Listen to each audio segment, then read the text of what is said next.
guys, what's going on? Come in, get close. Just you and me. I want to make entertaining yet educational content, and sometimes that takes me a little too long in the recording and the editing process. Like, I trashed a whole version of this video just so I could re-record because halfway through me trying to watch and edit it, I myself got bored, and I don't want to make episodes that are too long and lose viewers' attention. So this episode will be the refined version where we'll focus on the tools that I recommend and use mostly when I'm doing my designing and editing process. I'll be splitting the content up into 2 episodes. The first one will be hardware. The next one will be software, where we'll focus on the production and applications that I use to create and design. The items are practical, and definitely you do not have to go out and purchase the same exact things, but these are just to provide ideas that are similar to what you'll need, same as what I did for my desk setup project video. Also, spoiler alert, none of this is sponsored. So, let's get into it. Smooth, right? So, for this episode, we're focusing on the hardware.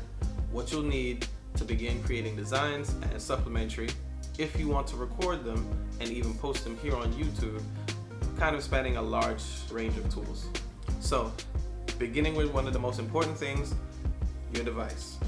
That is your laptop, your computer, sometimes even your tablet, what you're using to edit and produce on.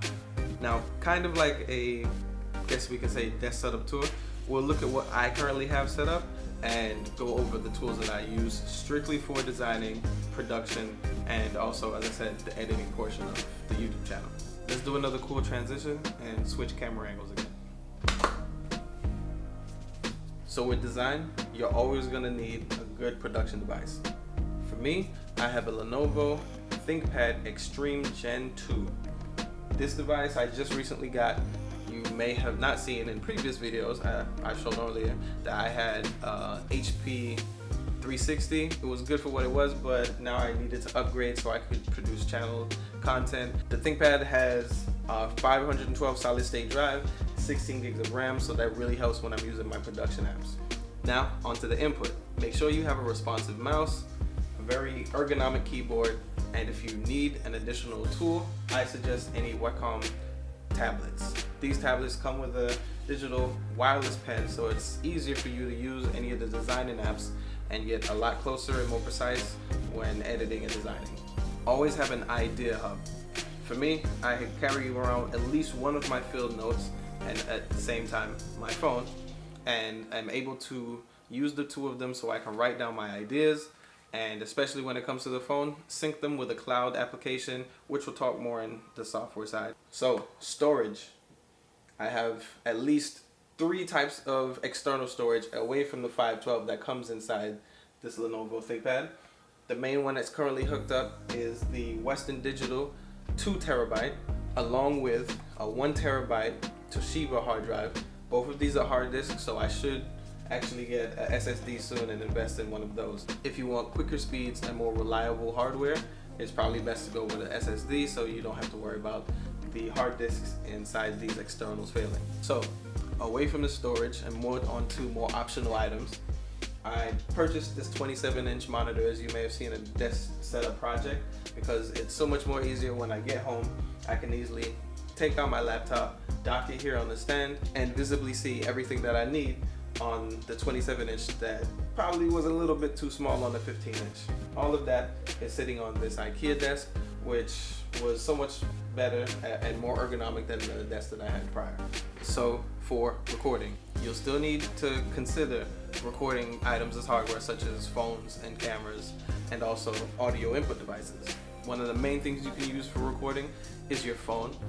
One of the easiest and first lines of starting a YouTube channel, many people may start on the phone that they have in their hand. Cameras right now are way too good on phones and so portable that you do not have to go out and invest in a full-blown camera. You can start on your phone and use that time and experience to work your way up to an actual camera. But when we're talking about cameras, hey, this is hat-trick editing from the future past again. And welcome to the camera section. The lighting in the version that I already recorded was really bad, so I just decided to do it again really quickly so we can just jump back to the past. So as noted, your phone is always a good first option when it comes to recording videos. But at some point you're gonna want to work towards a real full-fledged camera. Well, I didn't buy this one either.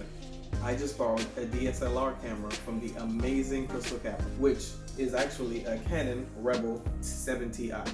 It's a great basic starter camera which comes with a great fold-out viewfinder so you can pretty much see what's uneven from the front of the footage, and it has all the basic settings that you need if you want to start getting a lot better with photography. The set she purchased came with an 18x55mm lens, which is great for portraits when you're both doing photography and video recording, as well as a fully extendable tripod, so I'm not leaning my camera or any of the devices on books, but hey, if you don't have anything at the moment, use what you got.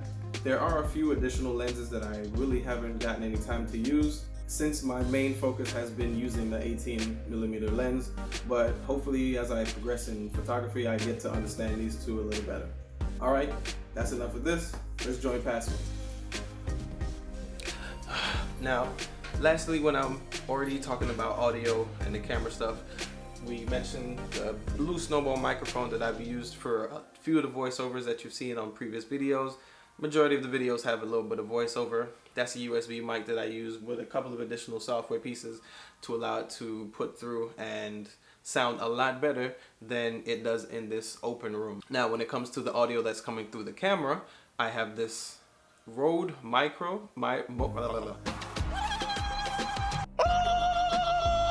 I have this Rode Video Micro, purchased just as hopefully a little additional boost from audio, what you hear from just the camera. And I think that's pretty much it. There's nothing further past that for hardware that is too extra. As stated, the main things that you're gonna need: a device, imagination. But I guess this is way easier than I thought. Part one is done, and now we can go on to the software. It should be probably even more shorter than this one right here. With that being said, I want to say thank you for being here. I appreciate you watching. I hope you got something from this one, and I should just hop straight into the next one. Create and be great.